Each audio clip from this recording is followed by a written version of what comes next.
Every time I look at goldfish crackers. So I had this girlfriend in high school. She was kind of my high school sweetheart that took to prom. Her name was Jennifer Quarles. Anyway, we used to eat goldfish all the time. One time she made a sketching of me. I was sitting at my typewriter typing, and there was goldfish like flying over my head. It was the greatest little sketch I've ever seen in my entire life. But that's what I think of every time I see goldfish.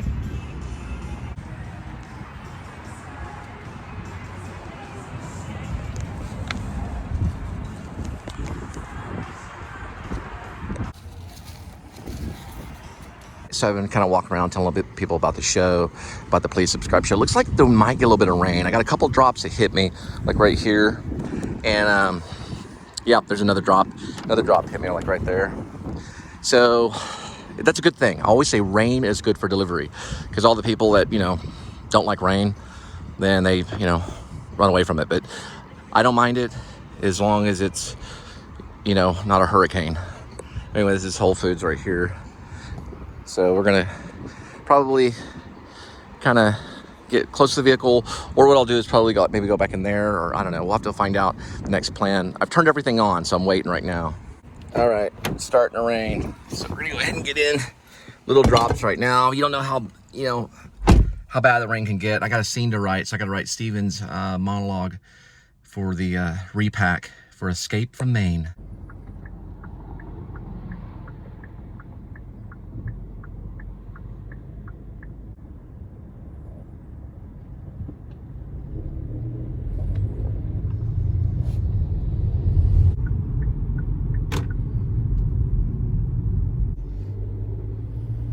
All right, this is the part that looks like Star Wars. George Lucas, Star Wars, remember? All right, listen to the sounds of it too.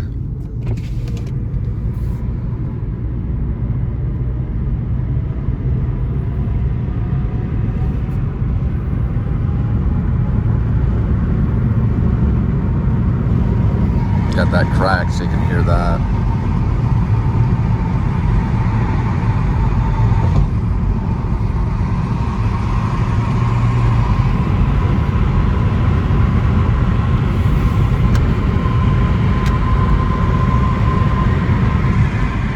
One thing I will always be grateful for, one thing that I'll be grateful to God for, is my 3 beautiful children. Sorry about the Dutch angle. But I'll always be grateful for my 3 beautiful children. And even my second wife, Angel, she's a Christian. And she lives a Christian life. It's in her behavior. She's a good person. And she was very giving when she gave me David, Elizabeth, and Gwendolyn. The most beautiful thing that I have on this planet. And of course my second wife too. Angel's beautiful too. She's beautiful on the inside more than anything. And she has pretty blue eyes. Her eyes are as blue as the ocean. All right, so pickup time, 2.1 miles, but it was about 3 miles, per se. But I'm clocking it right here. And we're headed to Fuzzy Tacos off of Westbury.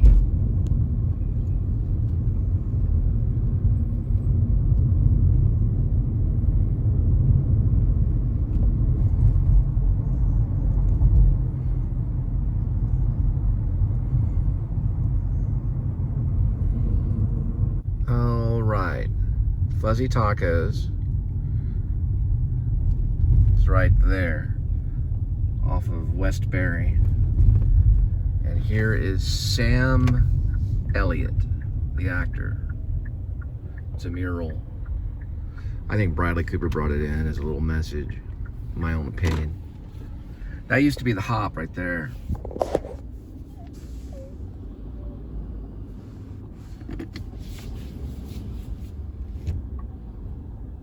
Kind of like a little present. Like, hey, remember Sam Elliott and The Star is Born? All right, let me show you around. I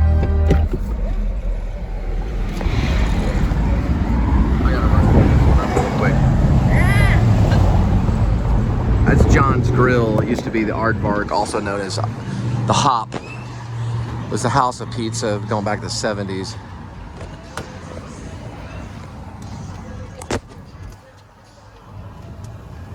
Here's the coat that he used, A Star Is Born.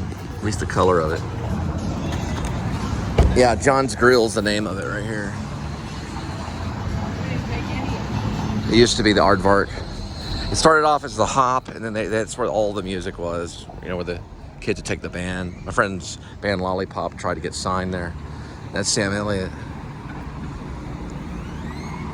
Look at the buffalo over there. Here's the artist.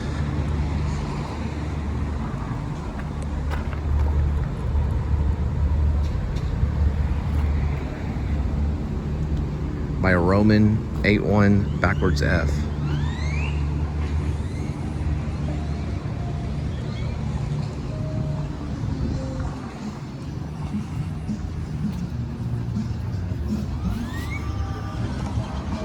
Now to pick up our fuzzy tacos and drop it off at your doorstep.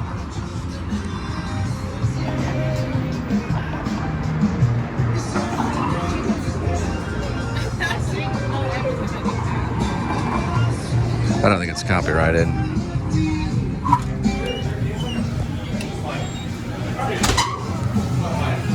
So the Hop was right here. It's a section of it. It's the original floor. Yep, this was here too. That's where the bands would come through here. And they'd set up right there in the corner. Audience was right here. They had a dance floor. Swingers back in the 98, like 1998. They expanded this and turned it into John's Grill. For a second, I'm in fuzzies, aren't I? Look at that. Look at this right here. Dirk's Bentley. Check this out right over this way. Yep, I'm in the wrong area. That's actually, I thought I walked in there. Okay, never mind. Scratch that whole little section. But that was the idea behind it. It was still a music venue though, but it was called Dog Star. So it was right next to the Hop, and they would set the stage right over here. Audience was back here. This was Dog Star. The Hop and Aardvark was next door. Got them confused. Sorry about that. I'll go into the next door one and see it. And the amount is 1836, the year of the Alamo.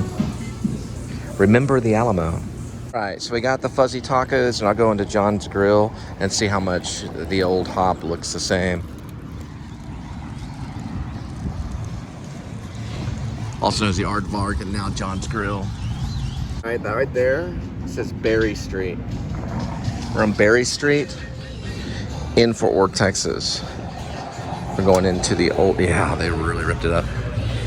Okay, they've got something going on right over here called Players Club. So it was about this large up to here. And they put the band right here. And then they had tables, like booth tables for people to get pizza and stuff. All right here where they could see the band, and they had a dance floor right there. It's about that big. Right about where this wall is right here. And that's where the band would load. Just dedicated to John Meyerson, a great guitar player, teacher, friend, and one hell of a hamburger man. Go look in the back of right here. Yeah, this is the back area of where the Hop was. So if you had your band, you'd load it right through here. My friend Eric Rutledge, he had a band called Lollipop. And he was trying to get signed like early 90s. He got in a car accident, killed one of his friends, and then lost his memory. He's putting some kind of thing, doing something called Players Club from John's Grill. Some kind of televised event. Never seen it before. Probably the longest area of it was probably about right here. It was from here all the way up that way. But not as deep though. Anyway, got copyright issues. But that was the old Aardvark, the old Hop. Pretty cool. Hey, I'm good with no alcohol past any point. All right, that was the old Hop and the old Aardvark, now John's Grill. The old Aardvark, as they say. Anyway, a lot of copyright music in there, but nothing I recognize. So if I don't recognize it, then it's not copyright to me. All right, so we're gonna drop your fuzzy tacos at your doorstep. And then we're gonna venture onward. Prepare ye the way. So TCU has a place called the Hyatt Place, which is fairly new. It's right there. So if you're a mom or dad and you're gonna visit your TCU student, there's the Hyatt Place. I don't know how available it is. There's also Airbnb around town. Right over there is Pascal High School. It's famous. It's where Taylor Sheridan went. He wrote Hell or High Water and Sicario with Benicio del Toro, who I actually met. That right there is my friend's United Methodist Church. His name is Craig Misfelt. Craig Misfelt married Wendy, and he bought a bunch of guns. He posted it on Facebook. A bunch of assault rifles. Anyway, I don't know if he still has them though.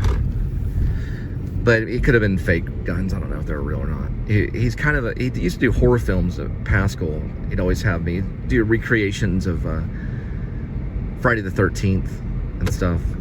He was the type of guy who'd always correct my English. No, that's not the proper English, Cole. I was like, oh, sorry about that. One time after he went and saw Look Come an Angel, he said, well, we've got a lot of filming to do. I always thought about that filming, you know, because we didn't have film cameras. We had video cameras. We had those Sony video cameras, you know. It was like, we've got a lot of videoing to do. That we do. We're okay with the video, but we didn't really have film cameras back then. A few did. But back then, we were like the Generation X, so we had video cameras in the early 90s. We had them like crazy. They were in like every household, really. Everybody had them, the rich and the poor, everybody. Just like everybody has these phones, you know, like the phones that we have. Those are 2 abandoned houses. I used them in Lynn Driver, which I haven't released the 40-minute version of it. So I have a 20-minute version that's released now. But I'll be releasing the 40-minute version here or there. So it's a film that has 3 narration pieces, and a lady named Lynn Driver, played by Linda Gray.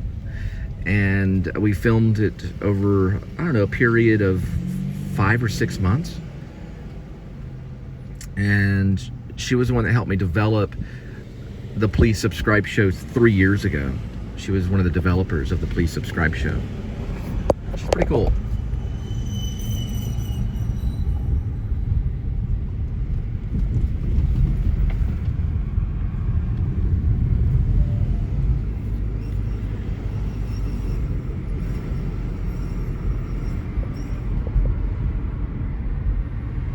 That means I have a drink right there. I'm gonna fix this part right here.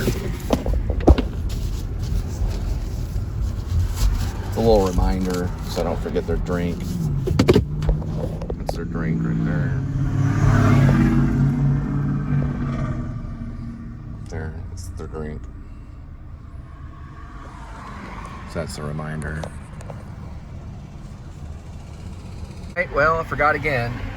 Right now it's saying a mile, but it's actually 2 or 3 miles, because you can see that I'm not really near John's Grille, but which is right over there by Fuzzy Tacos. I'm right here, so messed that one up again too. I mean, you know, just getting the mileage. I always got to remember before starting to do it that way. But you might be able to see it because I was filming from John's Grille.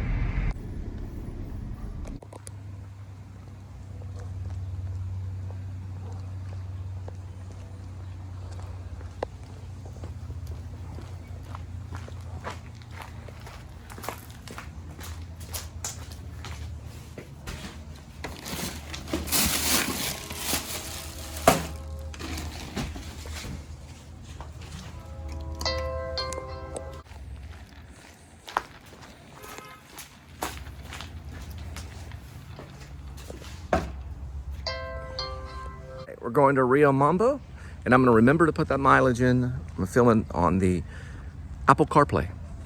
All right, we're going to Rio Mamba, 4.7 miles from this location. And we're going to pick up your Rio Mambo food and drop it off at your doorstep. And hopefully I'll get the next mileage on the next one. Here we go. If you go to my channel, there's a song called Greyhound West. Spelled Greyhound, and then skip a space, WEST, Greyhound West. And you should check it out. It's on my channel. It's a new song that I wrote under Cole Spivey. That's who I am. That's what I go by. So check it out. See if you like it. If you do, give it to a friend. Send it to a friend. It's on this channel. I believe it's under or around the episode, probably like 1646 maybe or so. But it'll say like working on my new song. And the one that I like is the 3 minute and 40, I think it's 3 minute and 25 second one, which is a version. There's many versions of Greyhound West, the song that I wrote, and I performed it too. I think it's the 3 minute and 25 second version, which there's a version of when I'm in color and then a version of when I'm in black and white. So there's a color version and a black and white version. Check it out. Greyhound West. I'm Cole Spivey, and I approve of this message.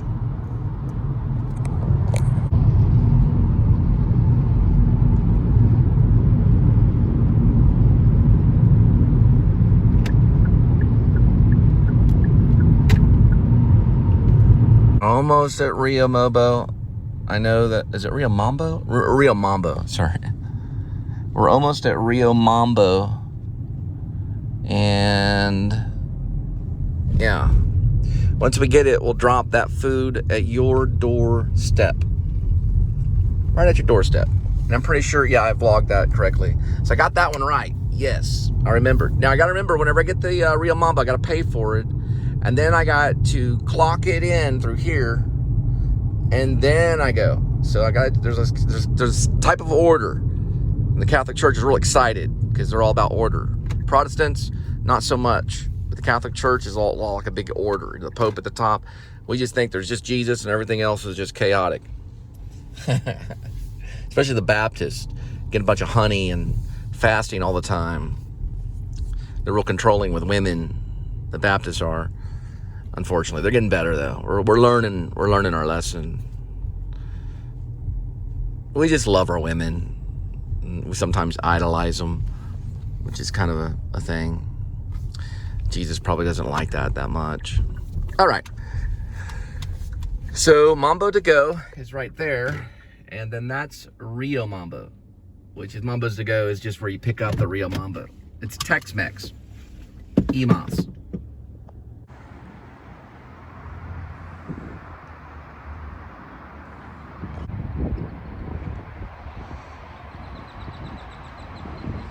All right, so there's no skateboards, no rollerblades, no bicycles or scooters. I personally don't have a problem with it myself. I think it's fine. But, you know, to each its own. I'm waiting about 20 minutes for the Rio Mambo to be cooked, and then I'll drop it off at your doorstep. Hopefully I'll remember to get that mileage too.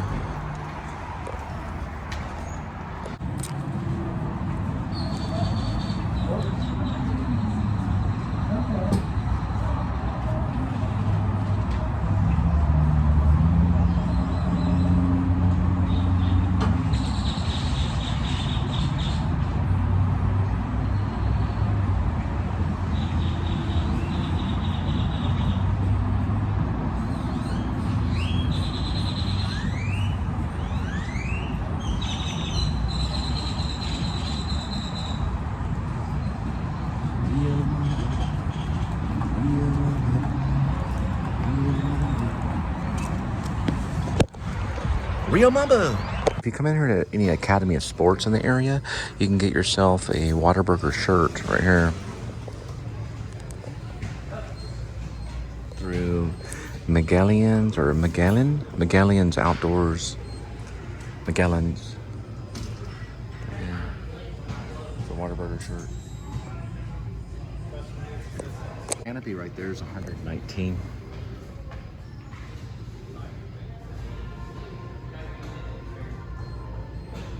Sponsored by Whataburger.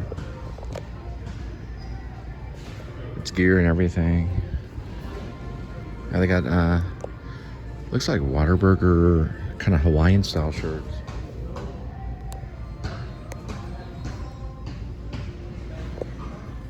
Found one of these right here.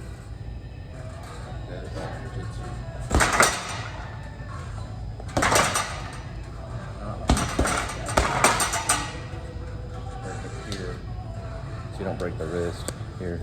All right, there's a skyline of Fort Worth, and we remembered 3.7 miles is the drop-off point from Rio Mamba, which is right over that way. Kind of see it right there. Kind of in the trees. You can see the blue part of it right there. All right, 3.7. Then we'll drop that at your doorstep and go forth.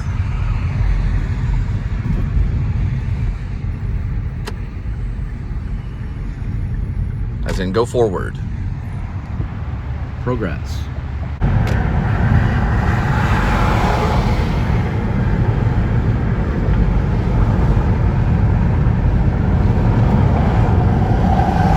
If you follow my early channel, or the early part of my channel on this channel, we have the family band starring me, Cole Spivey, the father. David plays, I believe, the drums, and Elizabeth plays the drums using kitchen ware and spoons. They play the spoons and the drums. I think they were about, David was going on 5, and Elizabeth, sorry about that. Elizabeth was going on, well, they were very close in age. She was probably 4, and David was probably about 5. She may have been 3. We also made a little video. Elizabeth was in it, and when after I made it, I realized, whoops, they weren't completely decent. They weren't like diapers only kind of thing, but it was that I wasn't aware. Like, David was dressed appropriate, but Elizabeth was kind of, I was like, I don't know about this, so I took it off of YouTube. We made a movie called,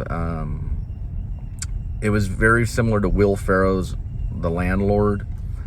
If you ever seen the one he made of his little daughter, Will Ferrell, the landlord answered the door and she's like, I want my and you're like, what is she saying? And Will Ferrell's kind of interpreting what the daughter's saying. We did the same thing, but we called it Lizzie the Landlord. And it was kind of like a Western. It was set in like the kitchen. And then my place was the bathroom. So I make the phone call in the bathroom. And then the kids start running after me and then they start beating me up. It was kind of a family movie.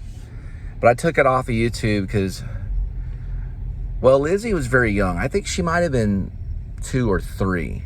And David was probably going on 4. They were probably that young. But I took it off. It's just, you know, it wasn't like she was in her diapers, but she just wasn't like dressed right. You know, I think this person's here. I'll tell you about it later. It was called Lizzie the Landlord.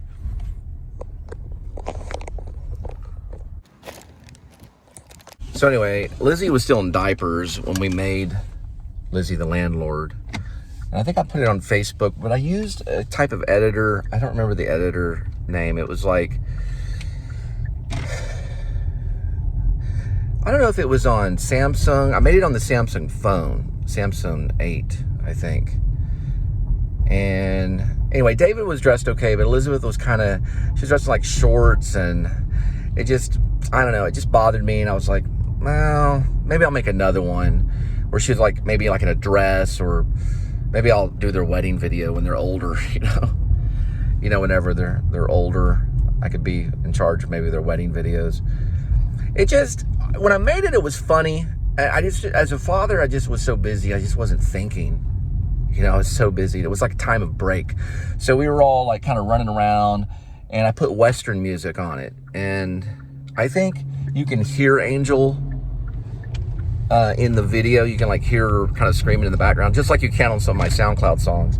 She comes in, why don't you watch the kids and blah, blah, blah. I'm like, okay. And I'm sitting there trying to play the guitar. This one was like, I think the thing was, it starts off, I'm in the bathroom, and this is at the Cleanest Ranch place, which is still there. And then I'm on the phone, and I say something like, did you hear Lady Gaga is trying to reinvent herself? Because in the beginning of Will Ferrell's Landlord, or whatever, the Little Landlord, he says, did you hear Madonna's trying to reinvent herself? So I changed the lyrics, or I changed the dialogue, not the lyrics, but the dialogue to, did you hear Lady Gaga's trying to reinvent herself, you know? And I'm on a phone call. I think the next one that Will Ferrell talked about is like, he goes, oh yeah, the test results got back, you know, my dad's gay, or something like that. And it's kind of funny. But I cut that part because I thought it was too rough. And so there's a bang at the door. So I go to the door and I open it. It's Lizzie. She's standing there. That's my first daughter. And I think she tries to say something that, the fact that she's the landlord, you know, hinting. And then she does a complete circle. So she goes around in a complete circle. I don't know why. And I was like, okay, I'll try to get to that. You know, I'll try to get it, you know, and that kind of thing, you know. I'll try to get all the money together, kind of thing, you know. So I shut the door. And then it's like I'm gonna sneak out, you know, which actually in the cleanest ranch is kind of how I left that apartment after the divorce, because Angel ended up divorcing me from there, and I did kind of sneak out of there. So I walk down the hall and I'm looking around to make sure, you know, the landlord doesn't see me, which is Lizzie at that time. And I look into the kitchen, and there they are. David's in there too, and you know, they're like, get him, you know. And so then they jump on top of me and they start kind of like pretending like they're hitting me, kind of thing. So I'm like, you know, and then I try to drag myself away down the hall.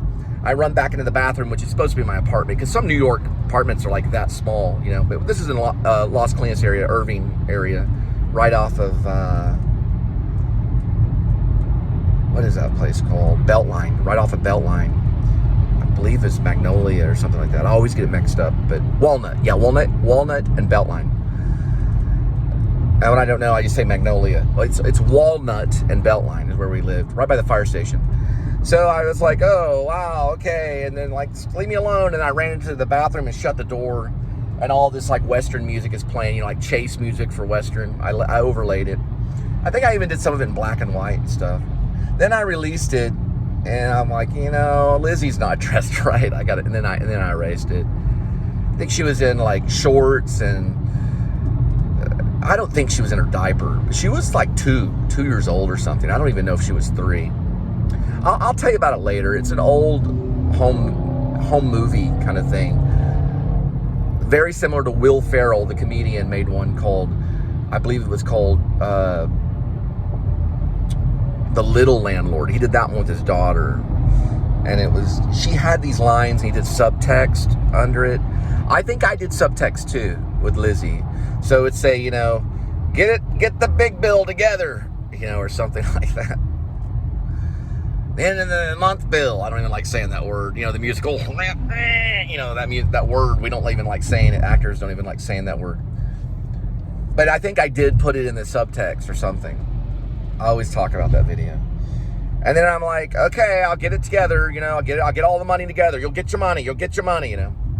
I don't remember. I have to go back and look at it. I don't know if I can find it. I did it on Samsung 8, some weird editor thing that I got online. I used my Dell computer on it. I wanted to make a home movie for the kids. But I think I put it on private for a while, and then I released it, and then I was like, nah. And then I erased it, but it'll come up around. I think it did make it onto Facebook, so I think it did. Away from Arizona. Off, and you're making this home movie, fans of the show. When you're starting off and you're making the home movies, you don't know what you're doing. You don't know the context. You don't know the concept. You don't know the percussion. You just point and shoot, and you're like, oh, there are my kids running around in diapers. Not always. Now, I do have some nice ones where they're running around in their Easter dress, and where Elizabeth has her Easter dress on, and then David is dressed, you know, appropriate, you know, like in a little suit kind of thing. You want to get footage of them when they look decent, so when people see it, they see your children wearing nice clothes. And because if they look raggedy, that doesn't look good on you, you know. It doesn't look good as a parent. You want them to be dressed nice. You'd even want that in like a movie. Even when they do homely movies, they still dress the actors nice, you know. So it was mostly the costumes that I realized, wait a minute, I didn't think this through, but I still did it, and it was a good activity, and the kids loved it. They just were jumping up on top of me, you know. They knew the idea of what we were doing. But Will Ferrell, you know, he's a genius. I've seen him live, Will Ferrell. I saw him at the Actor Studio. He used to make fun of James Lipton. So he would come in and pretend like he was James Lipton. And he did that for one of their 250th episode. We were there. He is funny on camera. He is very serious looking in real life. Still funny in real life, but not as funny as what he does with his eyes on the camera and all that kind of stuff. And he does the whole, what is your favorite sound? He's doing the James Lipton thing like right in front of us, and we were just all laughing. There was two things that Will Ferrell did when we were there. He also did a thing with Billy Bob Thornton, because Billy Bob Thornton came in and to be interviewed. I remember that. Yeah, I talked to Billy Bob. I got to talk to Billy Bob Thornton about script writing. Always talked about script writing. He talked about The Gift. Anyway, Will Ferrell did a thing where he made fun of James Lipton. He was running down the streets right in the middle of like the Village in New York, not too far from the New School. They took it out on the sidewalk. And what happens in it is Billy Bob is up in one of the, buildings with a sniper rifle trying to kill James Lipton because of the interview. And you see the scope going on Will Ferrell, and then Will Ferrell's running through the streets, and he's like running, he's like exhausted. He stops off at a pretzel stand and grabs a pretzel and starts eating it because he's pretending like he's James Lipton. He's like, I need this pretzel. He's doing all this stuff. And then Billy Bob's up there with a sniper rifle, and it was kind of funny, we were just like, yeah, these guys are great. Look at this right here. It's a Trinity. It was kind of funny. We were laughing. That was kind of funny. That was on the Saturday Night Live thing, because Will Ferrell was part of Saturday Night Live. At the time, he was doing his own movies, but he was still part of Saturday Night Live. So he did a whole skit on James Lipton. James Lipton was really our dean. I mean, we would really go into his office, and he was the dean of students of the Actor Studio Drama School at the New School University. He was a real dean. And Will Ferrell would make fun of him, because he was very serious about Javad Podol, all that stuff. We never really figured everything out with James Lipton. He didn't have that kind of mind. We didn't know French that well. I mean, Bradley Cooper spoke French, so Bradley Cooper could probably talk to him in French, because Bradley Cooper went to Georgetown and studied English, and he probably knows French very well, probably fluently. I don't know. I don't want to talk. I don't know that for sure. I don't want to say anything about his Russian wife, because he probably speaks Russian too, but I don't know if he's fluent with it. Regardless, James Lipton spoke French, so we didn't always know, what you talking about, Willis? What are you talking about? We just, he came in the forum one time. It's like this little open area where people would have lunch. And he's walking around, James Lipton wearing a suit that's probably cost $2,000. And he's walking around, his hair slicked back. He didn't always have his eyes like that, in real life. He wasn't always like this. Sometimes he did, though. But he's written books, and, he helped Sarah Jessica Parker make it when she was a little girl. And so he did sit down next to me one time when we were having lunch, which was like half a bagel or something. He didn't eat anything, though. I don't think he had coffee or anything. He just sat there. I don't remember exactly what he said. I think he said something about, a lot of people in the school today, or something. I don't really remember. I just remember he was sitting next to me one time, and he just sat there for a little bit. He would do that. He cared about the students. And I had like a rough time getting from Brooklyn all the way into Manhattan. I had a rough time. And my feet were all blistered. And he sat next to me, and, a few words. He wasn't real talkative like on the show. Not real talkative. But when he kicked me out, because he kicked me out for me pouring paint in the washing machine. Not his washing machine, but the dorm. Well, it wasn't the dorm. It was like a townhome washing machine, because I was being method. I was playing a painter in a play called The Ghost, or it's called Ghosts. It's written by Ibsen, and I was playing. His character was named something similar to Oswald. It's written by Ibsen, and it was called Ghosts. And the character's crazy and is a painter and loses his mind. And I wanted to go into kind of that kind of, where you do something that's drastic and crazy. Pouring paint in a washing machine's crazy. It's irrational. So I wanted to do something irrational and then remember it and then try to recall how I felt when I did this irrationality, like pouring paint in a washing machine. Anyway, so he didn't like that. And so he did have a conversation with me when he kicked me out. I'm going to have to show this thing right here. You can kind of look at it. See it? This old house. We'll get to that.